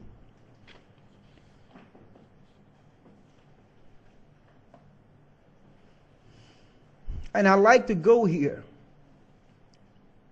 when we're dealing with this topic, because the Most High, through Paul, gave the Gentiles meticulous understanding of how to walk with the gospel and what not to do once they receive it. So there's no excuse. And usually when I go here, like I went there with the Messianic Jew this weekend, usually when I go here in the scriptures, they try to get out of here. They try to hang up or get away and say, well, listen, I've been called into the wrong place. Why? They don't want to deal. They really don't want to deal with what their responsibility is if they believe in Christ. Because at the end of the day, you are actually against the Bible if you teach people it doesn't matter. You are against. The Most High knew that you would say that. Well, it does matter to a people who don't know who they are. How can you come into a neighborhood and peddle religion? And peddle the ways of God and what we need to do, and not tell the people that they're in this condition because they sinned against their God. And their God is the God of the Hebrews. How can you leave that out? How can you purposely leave that out? How can you go into the ghettos and tell people, well, you were just meant to be this way? And not give them a spiritual answer for their condition. You think their God would do that to them? Not give them a way to find the reason for their fall?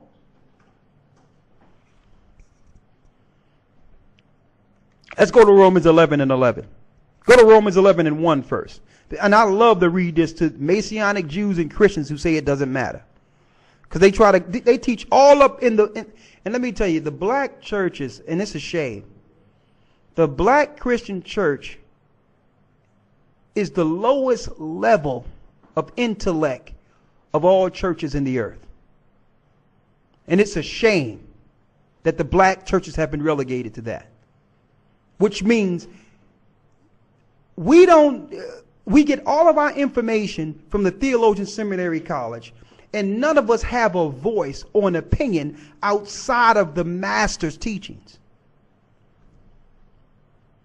Okay? And when it comes something that black Christians can't answer, they go right back to the people who've destroyed you to try to get the answer. You understand? And it's a shame. It's a shame. When really you are the people of God. You're the children of Israel. And they're teaching you to uphold information or to uphold a doctrine against yourself. I done had black Christians tell me, black pastors tell me, well, it doesn't matter. Doesn't matter who we are. Jew or Gentile. Well, brother, who the Jews? Well, the Jews are over there in Israel. Well, brother, I thought you said it doesn't matter. Oh, it matters if you are the Jew. It doesn't matter, brother. I can eat pork, shrimp, crab, lobster. Hey, I'm going to eat my pork. They'll tell you straight out, listen, if eating pork means I go to hell, if that God going to do that, then I'll go to hell then. I heard pastors tell me that. I think God is worried about a lot more than whether or not we eat pork. I've heard that.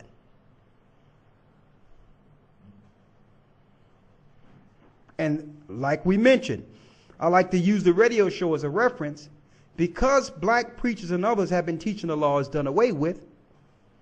don't marvel now that the homosexuals now are saying, well, listen, the law is done away with.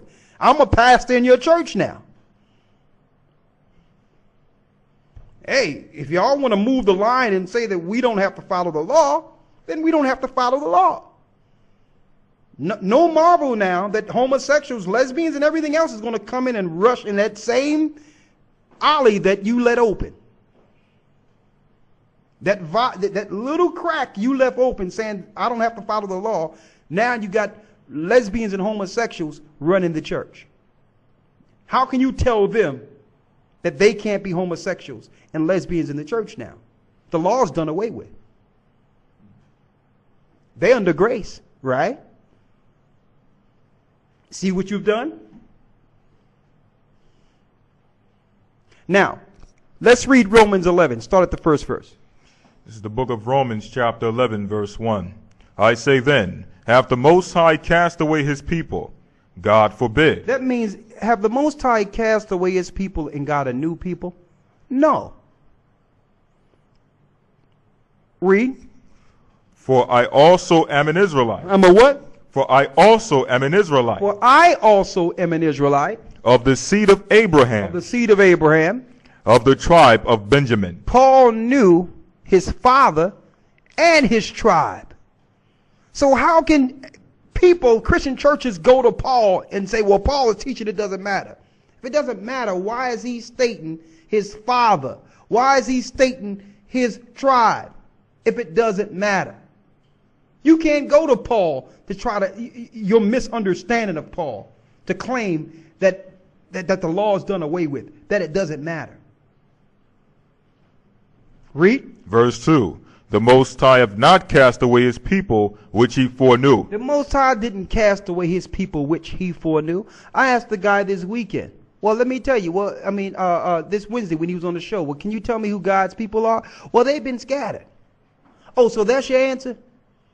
They've been scattered where? Are you interested? Well, no, I'm not interested. It doesn't matter. Just want to follow Christ now. Oh, you're not interested. You think the people who were scattered, who are God's people, do you think that they want to know who they are?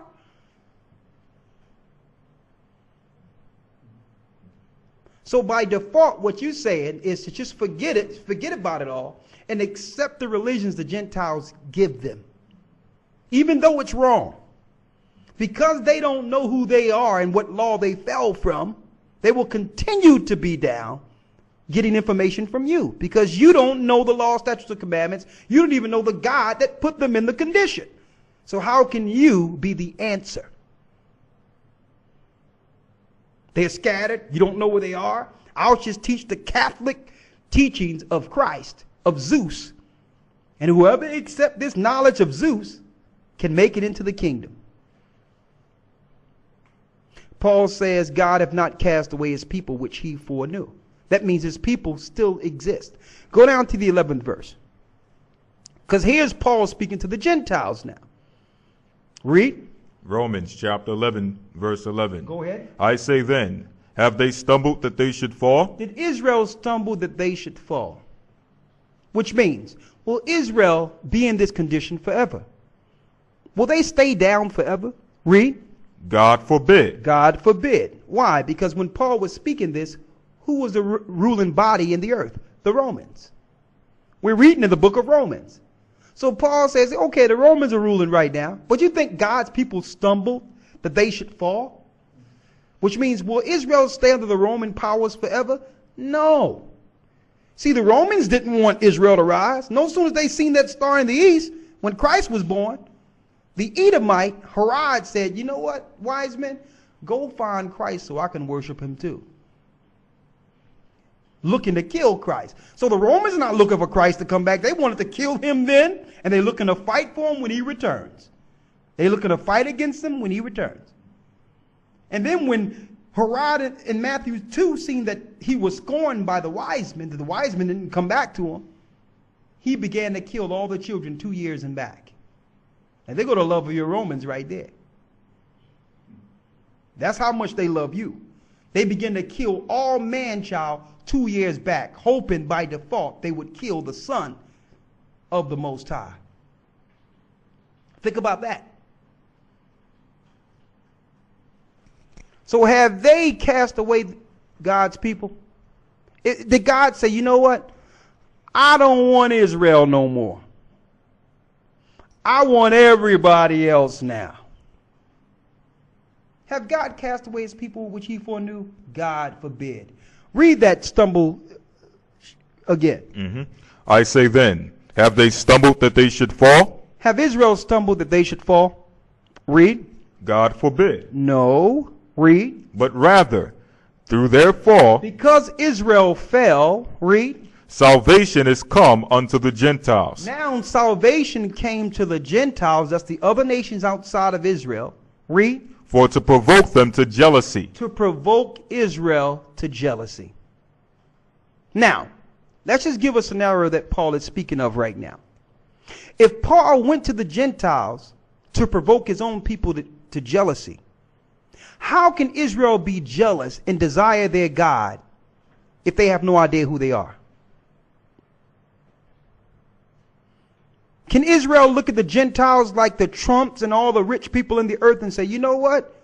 They shouldn't really be ruling. They have my riches. Let me get back with my God so I can get that. No, they don't desire to have the world. Why? Because they are taught it doesn't matter who they are. So how can they fulfill what Paul is trying to do here? He gave the Gentiles everything so that the real people can look at their status, look at the Gentile status, and in return say, you know what? They have my riches. I want my riches back. I want my promises back. That's why Paul went to the Gentiles in the beginning. I explained this to the guy this Wednesday. He's like, well, where are you going with this? He see where I was going with this. How can you teach the gospel to all nations and not tell Israel what their promises is? Why can't you tell Israel that they will receive the promises given to Jacob, given to Abraham? Read on. Verse 12. Now if the fall of them be the riches of the world. Now if Israel fell and through those riches the whole earth got rich. Read. And the diminishing of them the riches of the Gentiles. As we diminish, the Gentiles gain power. How do you think you got so much power in this earth? Where the Queen of England from Germania, which is Rome, can rule right now. The Bushes over in America and the Rothschilds and the DuPonts. How do you think they're rich? How do you think they get so powerful? What about the Chinese corporate powers that are ruling the earth now, along with Esau? How do you think they have all this? We fell. The majority of the gold and silver that they are trading on the stock markets came from the riches of Solomon, came from the temple. It's our riches. The world is using. All that great gold of Ophir that the scriptures talked about in the beginning. Who do you think it belonged to? All the earth is rich because we fell. The last thing they want is for Israel to wake up as a people and realize that all these things the Gentiles are utilizing really belongs to them.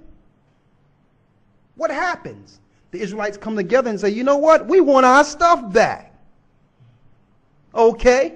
And we're willing to sacrifice, pull our resources together, and pray to our God to get it. Now Satan have a problem. It stops the building of his empire because he needs slaves. See how it works? He needs slaves to build his construct, his tower. But not only do we pull back our physical might that been working to help build his construct, spiritually we pray to our God against him and his empire. And now the holy angels must act and minister to the servants of Jacob. See that? So the Gentiles came together and said, you know what? While they're in slavery, we will promote the smart amongst them to teach them ignorance towards their God and towards their history. We'll give them a little something to make them feel wanted in this society. But Never give them the identity. Never tell them that they are Jacob. Because when they start believing they're Jacob, they're going to look into what was promised to him and realize we have it. Okay? It's starting to make sense now, right? So it does matter. Finish reading in Romans, New Testament. This is the book of Romans, chapter 11, verse 13. Go ahead. For I speak to you Gentiles, and as much as I am the apostle of the Gentiles, I magnify mine office. Go ahead. If by any means I may provoke to emulation them which are my flesh. That I may provoke to emulation them which are my flesh. Read. And might save some of them. And might save some of them. So he originally went to the Gentiles to provoke his own people to jealousy. They don't even teach this in the Christian church.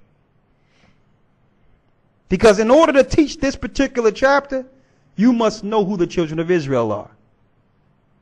Who are the people Paul was looking to provoke to jealousy if they're done away with? There's more. Speaking to the Gentiles who may be saved. That's the point of reference I'm going into here. Read. Verse 15. For if the casting away of them be the reconciling of the world. If the casting away of them be the reconciling of the world. What that means, if God cast away his own people to give the nations all their riches and power. Read. What shall the receiving of them be? What shall be the receiving of Israel be? That means how great will it be when Israel receive the promises? Read. But life from the dead. Valley of the dry bones. It's going to be like life from the dead when these people finally receive what the Most High said they would get. Read.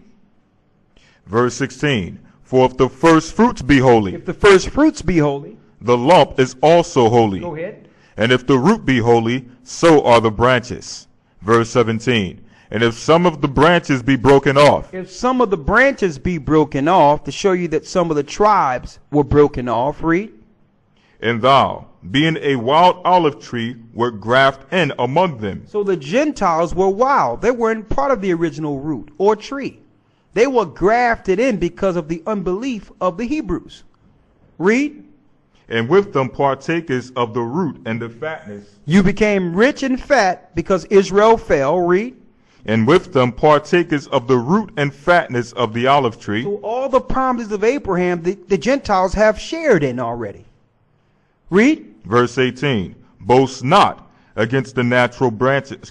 Boast not against the branches. So Paul made it clear. The branches were broken off, but those branches that failed and lost their identity, you are not now supposed to boast against them. What's the boasting? Read.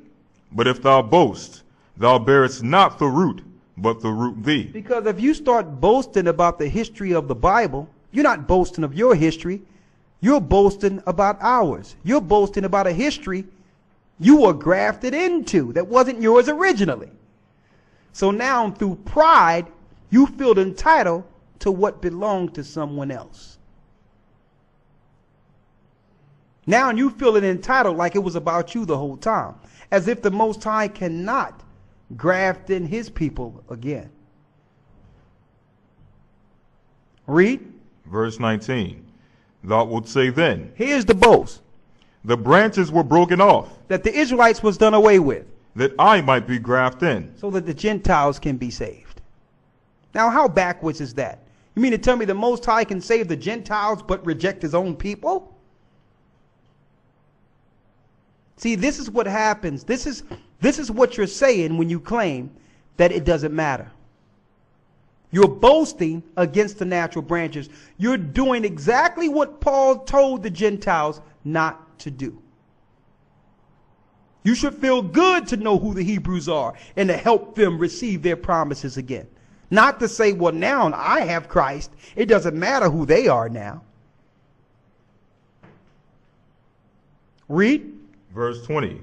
Well, because of unbelief they were broken off. Because of unbelief the Israelites were broken off. Read. and thou standest by faith. So your Gentiles are not standing by the promise that was given to your father, because the promises wasn't given to any other nation. You're standing by the faith. What faith? The faith to stand in what Paul is giving you here. All Gentiles must believe this first. This is the stipulation Paul was giving them. You must believe this first. Never forget whose promises you're taking advantage of. Never forget that. That all these riches and all these great stories you're reading, they belong to a people. Never forget that, Gentiles. Because it's not the Israelites following the Ishmaelite fathers or the Edomite fathers and getting promises from them. It's the Edomites and Ishmaelites and Japhites and Hamites coming into their root, getting their promises. So you're going to come into someone else's tree and say, well, hey, the people who bared the tree, who planted the tree, the people who were the original people, doesn't matter. Paul warned the Gentiles against this. And that's what pops in my mind when they come on the show and say, well, it doesn't matter anymore. See, that's easy for you to say after stealing our identity. I'm talking about that so-called Messianic Jew. It's easy for you to say it doesn't matter, because you received everything. You're rich, you're powerful, you're on the top now. So it doesn't matter to you, because by default, the whole world see you as regal, as royal, as the top. Okay? So when we come back to the promises, you will deny it tooth and nail. Read. This is the end of verse 20. Be not high-minded, but fair. But the Most High told the Gentiles, be not high-minded, but fair. Read. For if the Most High spared not the natural branches. If he took the identity of the children of Israel and allowed the Gentiles to enslave them. Read. Take heed, lest he also spare not thee. Take heed, Gentiles, that he don't spare you. So if you start boasting against the natural branches, saying it doesn't matter. Now I'm going to show you the boast of not just regular people, but the Jewish powers. Who do you think is behind the Shroud of Turin, showing Christ to be Caesar Borgia, a thief, a robber, a killer? That Shroud of Turin have nothing to do with Christ. That shroud was over Caesar Borgia's face. Okay? That shroud came from Europe, not Jerusalem. Who do you think who's pushing that Christ was a European? Who do you think put up Caesar Borgia and Mary and all the other images and whitewash all the images so that the black slaves would never know that they were the people of the Bible? Who do you think did this? The Romans did it. They did it. They boast against the natural branches. So that now when the children of Israel awaken and look to find their national origin in their promises, they see you. And by default, psychologically, every place they go, they look at others as regal, as the top, as the greatest. Because if God is white and his son is white, then psychologically I've been programmed to know that I'm beneath them. Okay? So we need to break that programming.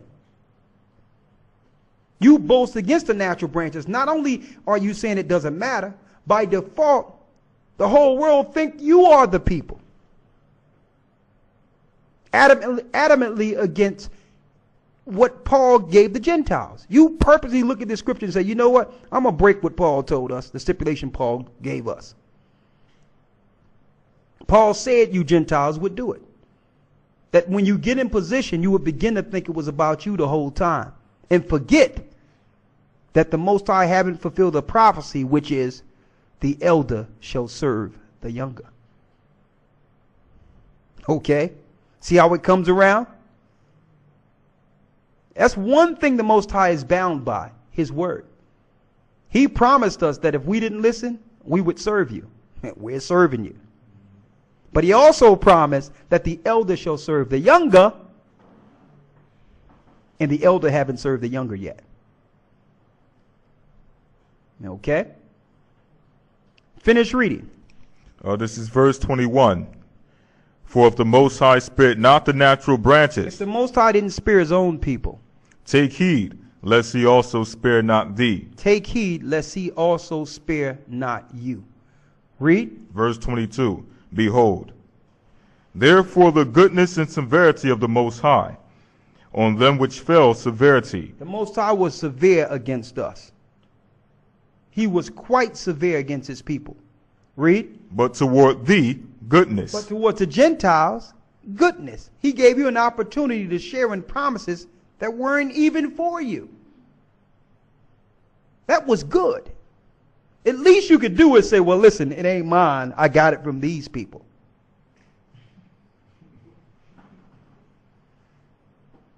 That's the least you can do. Read.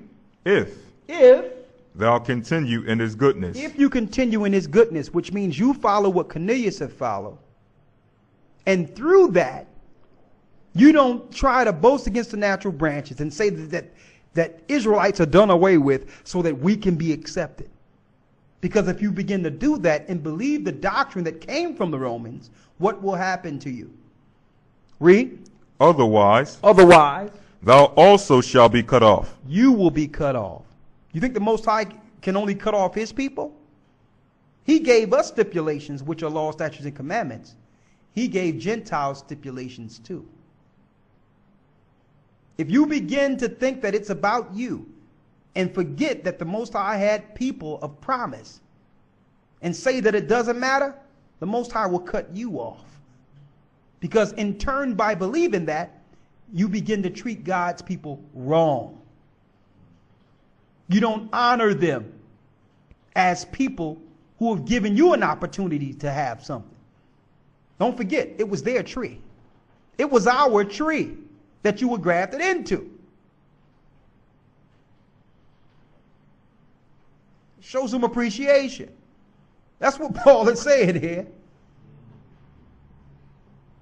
At least you can acknowledge to the people that, okay, according to Deuteronomy, your people went into captivity. You broke God's law. Christ was sent to adopt you back to the Father. You must go through your curses, but if you come back to the law, statutes, and commandments, you covered by Christ's blood, and you will one day receive the promises of your fathers. Every Gentile should be telling Israelites that. Every church in the earth should be teaching that. Yeah, you went into slavery. That was Deuteronomy, the 28th chapter. Yeah, you served captivity. And you know what? We're not proud of it, but because of your fall, we all became rich. So we owe you some gratitude. We owe you some gratitude, and we're going to treat you a certain type of way. We're going to respect you and honor who you are, knowing that if you bless Jacob, you shall receive a blessing. But if you curse Jacob, you shall receive a curse. See, this is how the world should be operating in the understanding of Christ coming back. Don't forget, in the book of Obadiah, it told Esau, because of your violence against your brother Jacob, you shall be cut off. So the Most High is making it crystal clear why he's coming against Esau. Because Esau have planned to destroy his own brother.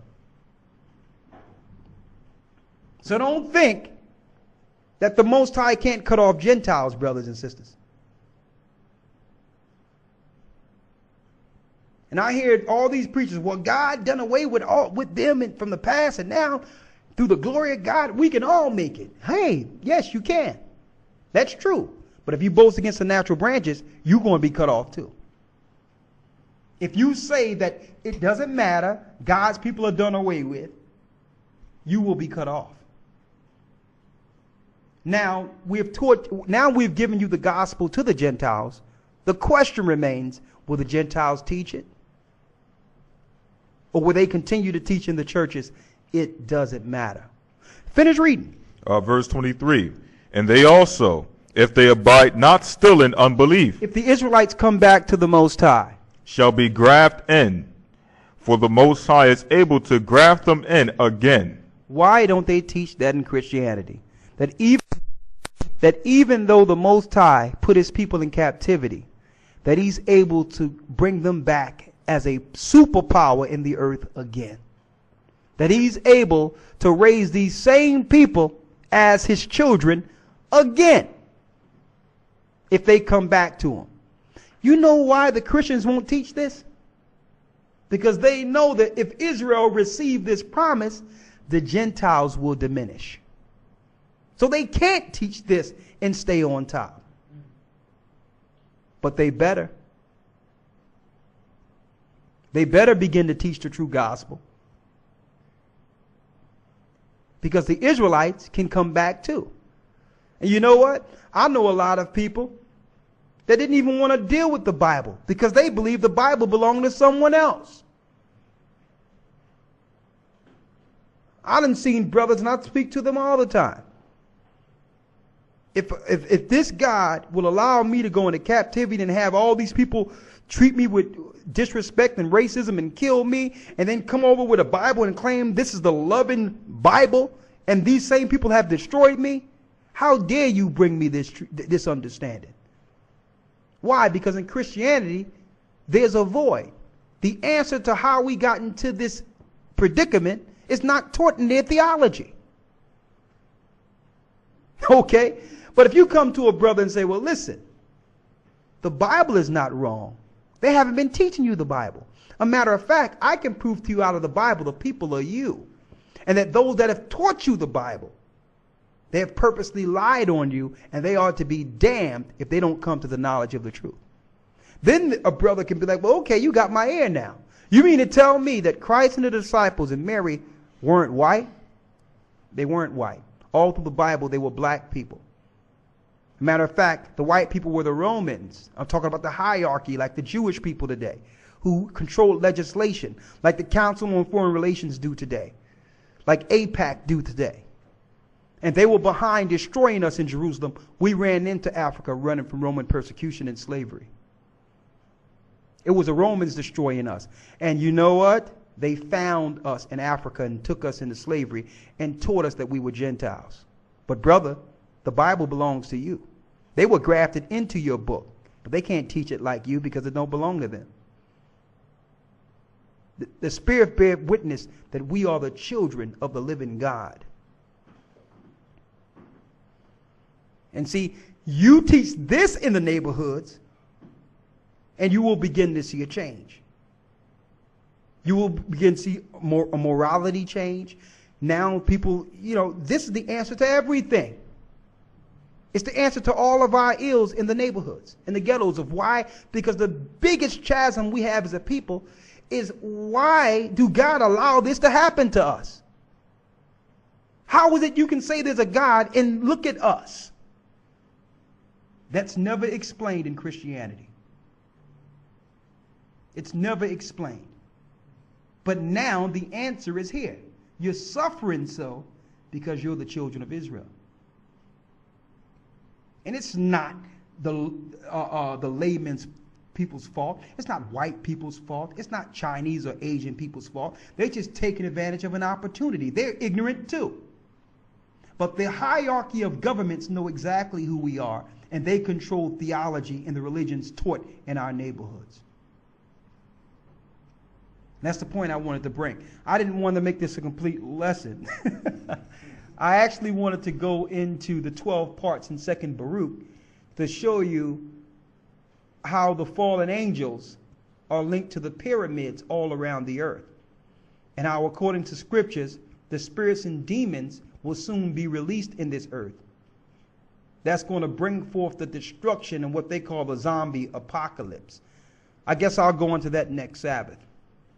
But all in all, that email was pertinent, and I thought I would bring out information and understanding according to that. Because just because you're Esau doesn't mean you're damned. And I wanted to make that clear. But it's clear, according to the gospel, what a Gentile must do to make it. You must teach the truth. And you must bless God's people and tell the truth concerning them. And you must abstain from all the Gentile holy days and all the things related to Gentile ways. You must stay away from homosexuality, any lust and fornications. You must stay away from bestiality, pornography, and all the other things they push. You must stay away from the holy days, Christmas, Easter, Thanksgiving, all the other holy days. You must not honor the queen of this earth at all. Matter of fact, you must dishonor her as a demon from West Hell, from the child of Horites. The same way with the rest of the families that's over this earth, that's controlling this earth, and worshiping the demon Azazel from the pits of hell. This is how you need to look at these demented demons who are sacrificing children and are killing people. And you are to honor God's people. Sometimes what you need to do is walk around, go around some of the neighborhoods and look at Israel.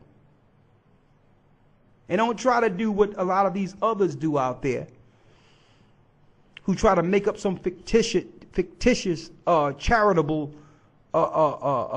proxy so that they can have tax shelters, claiming that they're helping people. Do not give money to United Way.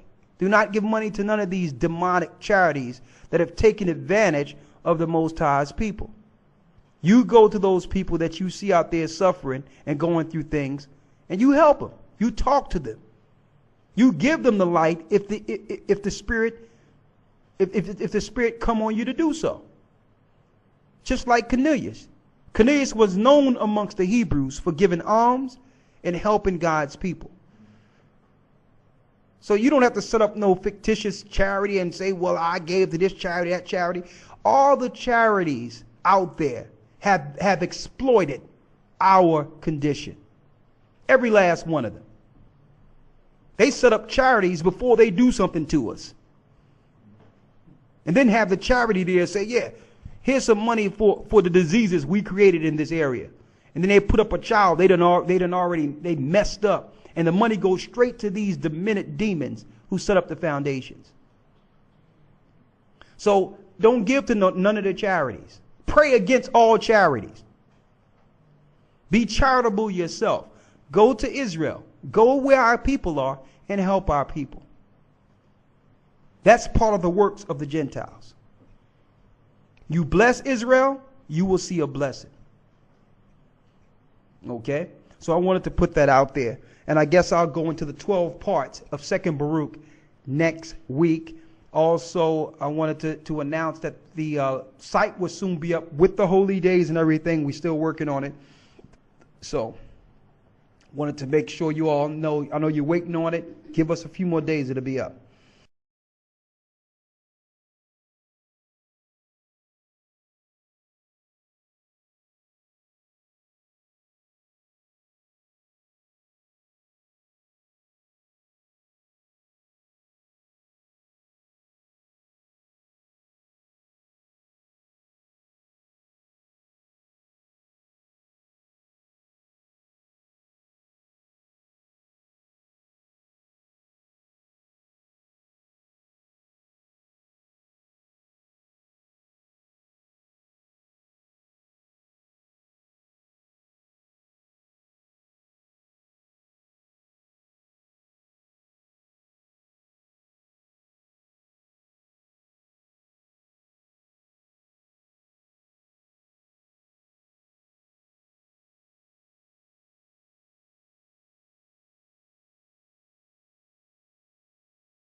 You know, just a little, you know, it's not like, I don't want you to go on an armed mission to go find some people you need to do something for.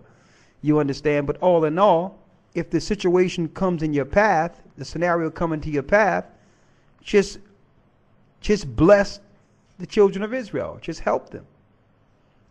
Okay, don't go on an armed mission. Okay, but understand that you are witnessing the children of Israel when you see them struggling in certain areas. If you can help them, and it's within your means, then sacrifice some time for them. That's all. What's next? It says,